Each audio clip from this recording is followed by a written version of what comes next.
Luc chapitre 21, les versets 25 à 36, c'est un extrait d'un discours de Jésus à Jérusalem. On est à la fin de l'évangile, quelque temps avant la Passion. Voilà ce que Jésus dit. Il y aura des signes dans le soleil, dans la lune et dans les étoiles. Sur la terre, les populations seront dans l'angoisse, rendues inquiètes par le bruit violent de la mer et des vagues. Certains mourront de frayeur en pensant à ce qui devra survenir sur toute la terre, car les puissances des cieux seront ébranlées. Alors, on verra le Fils de l'homme venir dans une nuée, dans toute sa puissance et sa gloire. Quand ces événements commenceront à se produire, redressez-vous et relevez la tête, car votre délivrance se rapproche. Puis Jésus leur dit cette parabole. Regardez le figuier et tous les autres arbres. Quand vous voyez leurs feuilles commencer à pousser, vous savez que l'été est proche. De même aussi, vous aussi, quand vous verrez ces événements arriver, sachez que le règne de Dieu est proche. Je vous le déclare, c'est la vérité. Cette génération ne passera pas avant que tout cela n'arrive. Le ciel et la terre passeront, mais mes paroles ne passeront pas. Prenez garde. Ne laissez pas votre esprit s'alourdir dans les fêtes et les beuveries, ainsi que dans les soucis de cette vie, sinon le jour du jugement vous surprendra tout à coup, comme un piège, car il s'abattra sur tous les habitants de la terre entière. Ne vous endormez pas. Priez en tout temps. Ainsi, vous aurez la force de surmonter tout ce qui doit arriver et de vous présenter debout devant le Fils de l'homme. Pendant le jour, Jésus enseignait dans le temple, mais le soir, il en sortait pour passer la nuit sur la colline appelée Mont des Oliviers, et tout le peuple venait au temple tôt le matin pour l'écouter. Amen.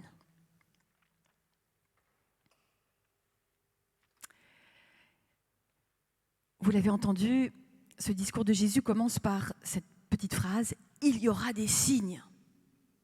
Alors je dois avouer, je n'ai pu m'empêcher de penser, en lisant ce début de phrase, à cette petite citation humoristique que certains d'entre vous connaissent peut-être. Je ne résiste pas à vous la partager.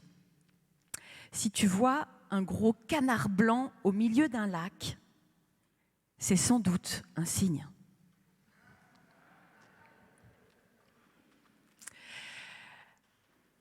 Trêve de plaisanterie. Le temps de l'Avent, c'est un temps particulier. Un temps pour nous préparer à la venue du Seigneur, dans ce monde et dans nos vies. Un temps de commencement ou de recommencement, un temps d'attente. Mais c'est aussi un temps pour observer, discerner et pour comprendre les signes qui nous sont donnés par Dieu. Quand on relit les récits bibliques qui nous conduisent à Noël et surtout à Jésus, on s'aperçoit en effet que dans ces récits, il y est beaucoup question de signes. Zacharie, qui devient muet quand il apprend qu'il va avoir un fils. Jean-Baptiste, qui bondit dans le ventre d'Élisabeth, sa mère, quand Marie vient lui annoncer sa grossesse. Le signe, bien sûr, le signe donné aux bergers par les anges, d'un enfant emmailloté et couché dans une mangeoire. Le signe de l'étoile pour les mages. Depuis toujours, Dieu a parlé et parle à son peuple à travers des signes. C'est le cas dans pas mal de récits de l'Ancien Testament, par exemple l'arc-en-ciel, puis aussi la circoncision. Mais c'est particulièrement présent au moment de la venue de Jésus. Des signes, on pourrait même dire des signaux, nous sont donc envoyés à la fois pour nous rendre attentifs à ce que Dieu est en train de faire dans le monde ou dans nos vies et pour nous préparer à agir en conséquence. Mais encore faut-il les voir, ces signes. Et encore faut-il les reconnaître, les comprendre. Un bébé emmailloté et couché dans une mangeoire. C'est à la fois anodin et malgré tout extraordinaire. Une étoile qui apparaît dans le ciel. Bah oui, c'est une étoile parmi des millions. Et en même temps, c'est un événement unique. Un prêtre qui devient muet au moment où Dieu lui donne un fils qui sera prophète. Ça ne change pas le cours de l'histoire. Et en même temps, c'est très parlant, n'est-ce pas? Ça, ce sont les exemples bibliques. Mais il y a aussi tous ces signes que nous avons vus, nous aussi. Je vous en donne 2 exemples. Un malentendant dont les oreilles s'ouvrent le jour de Noël, juste le temps d'écouter la prédication. C'est pas rien non plus. Ou bien une grossesse qui survient sans crier gare, alors qu'on avait prédit que ce serait quasiment impossible. Celles et ceux que ça concerne se reconnaîtront. Au regard de l'histoire de l'humanité, évidemment, ces choses-là passent souvent inaperçues. Et pourtant, ça change tout dans la vie d'un homme ou d'une femme, parce que Dieu a manifesté ainsi sa fidélité et réalisé son dessein dans leur existence. Les évangiles nous rendent donc attentifs aux signes, en particulier à ceux qui annoncent la naissance de Jésus, mais aussi à ceux que Jésus a accomplis durant son ministère terrestre. Souvenez-vous, l'eau changée en vin, les pains multipliés pour une foule affamée, les guérisons, les miracles opérés dans la vie des gens, le pain et le vin du dernier repas qui deviennent signes du corps et du sang donnés pour nous, le signe de la croix. À chaque fois, quelque chose nous est donné à voir, mais surtout à croire. Dieu vient dans le monde. Dieu vient dans ta vie aussi. Il te fait signe, ici et maintenant. Et puis, il y a ce discours de Jésus que nous avons lu à l'instant. Pas facile, à vrai dire. Là encore, on l'a entendu, il est question de signes. Mais des signes qui nous parlent différemment.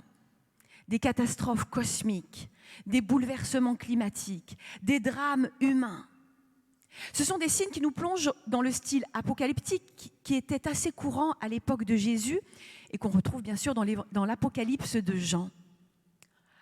En général, on est plutôt hermétique à ce genre de discours. Mais bizarrement, dans l'époque où nous sommes, tout ce que Jésus évoque ici fait finalement écho, vraiment, à des choses que nous lisons et que nous entendons par différentes voix. Comme si, tout à coup, les signes devenaient plausibles, voire même évidents. Notre environnement est plus que jamais perturbé. Le ciel et la mer sont devenus à nouveau menaçants à cause du dérèglement climatique, tremblements de terre, tsunamis, cyclones, inondations. Les populations sont directement impactées par ces catastrophes. Elles se déplacent, migrent, cherchent un espoir ailleurs. On ferme les frontières pour se protéger d'invasions à venir. Rien de nouveau sous le soleil, aurait dit l'Ecclésiaste. Et c'est vrai. C'est vrai parce que la Bible nous relate déjà toutes ces crises, ces famines, ce déluge, ces migrations, ces guerres. Il en est question. Elles ont eu lieu.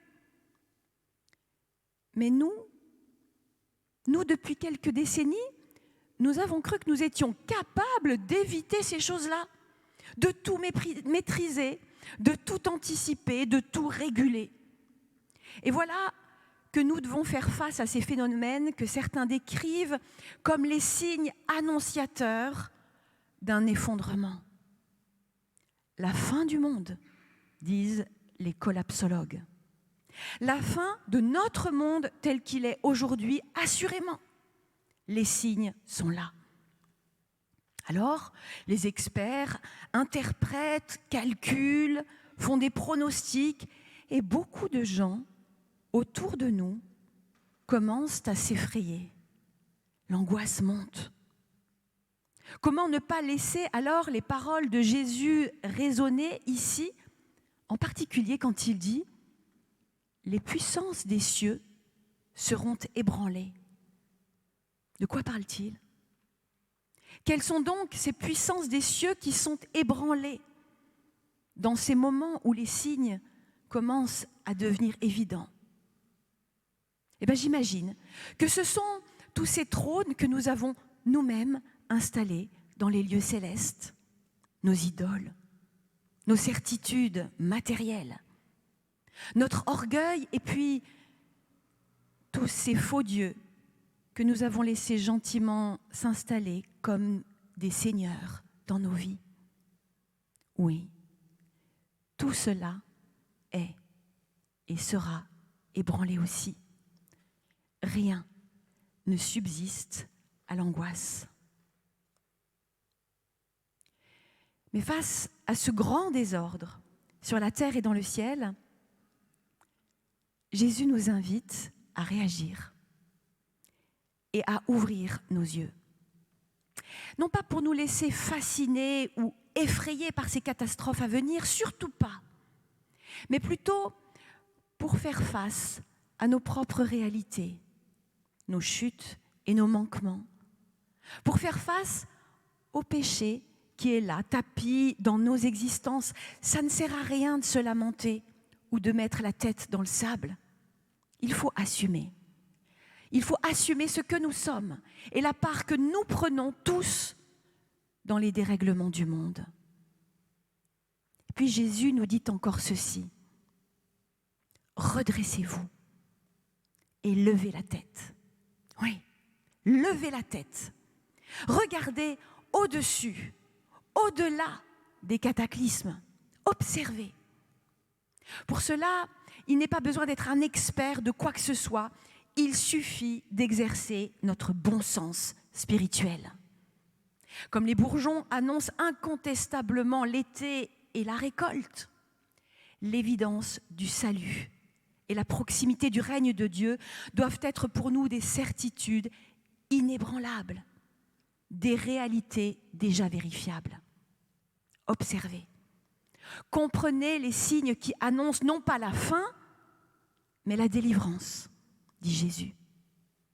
Quand le monde s'écroulera, dit-il, ou peut-être devons-nous comprendre, chaque fois que le monde s'écroule quelque part, chaque fois que des puissances de mort ou de destruction se déploient autour de vous, sous la forme d'une catastrophe naturelle, d'un conflit ou d'un virus mutant qui circule d'un bout à l'autre de la planète, chaque fois que votre monde à vous, votre existence, s'effondre sous le coup de l'annonce d'une maladie, d'une faillite ou d'un échec, ne vous laissez pas écraser. Ne vous laissez pas engloutir. Au contraire, redressez-vous et levez la tête.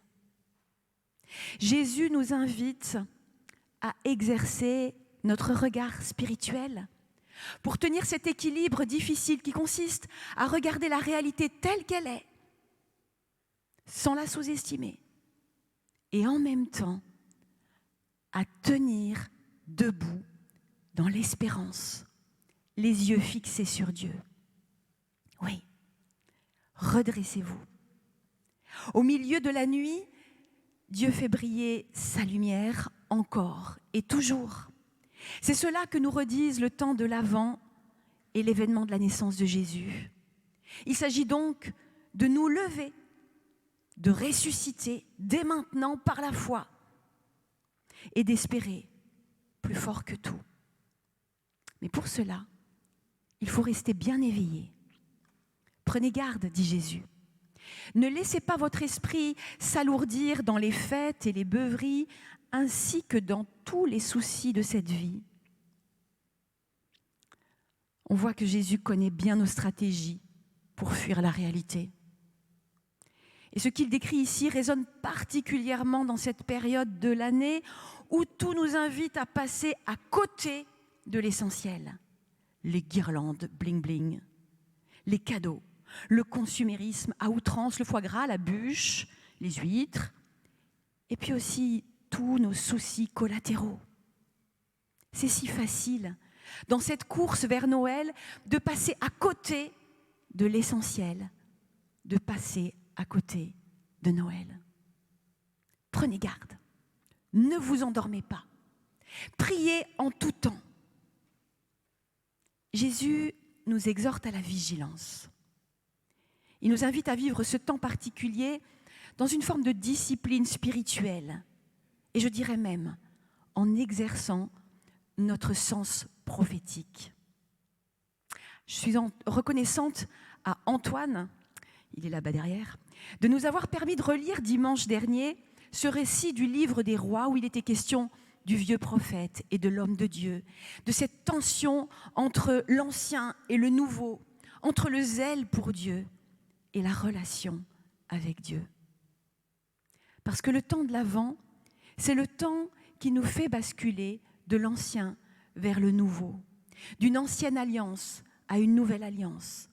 Et chaque année, il nous faut redécouvrir cette alliance. Nous avons besoin de retrouver ce goût de l'attente, l'attention aux signes et surtout le désir du salut qui étaient ceux de Zacharie, Élisabeth, Marie, Joseph et tant d'autres. Et pour cela, nous avons besoin infiniment de la parole, de la Bible, non seulement parce qu'elle nous informe et nous nourrit, mais aussi parce qu'elle nous rend sensibles à la voix de Dieu, au chemin qu'il emprunte pour nous rejoindre, aux signes qu'il donne à chaque génération.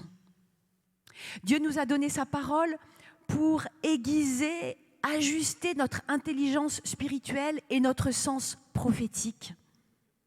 Comment comprendre les signes de notre temps si nous ne connaissons pas la parole même de Dieu, sa loi, son évangile, ses promesses? Si nous n'écoutons pas le Saint-Esprit dans la prière. Je crois que l'on peut s'y entraîner et que l'on doit même s'y entraîner tous ensemble. Je crois que c'est cela qui peut donner sens à notre vie communautaire. Nous entraîner à discerner ensemble les signes que Dieu pose dans nos vies.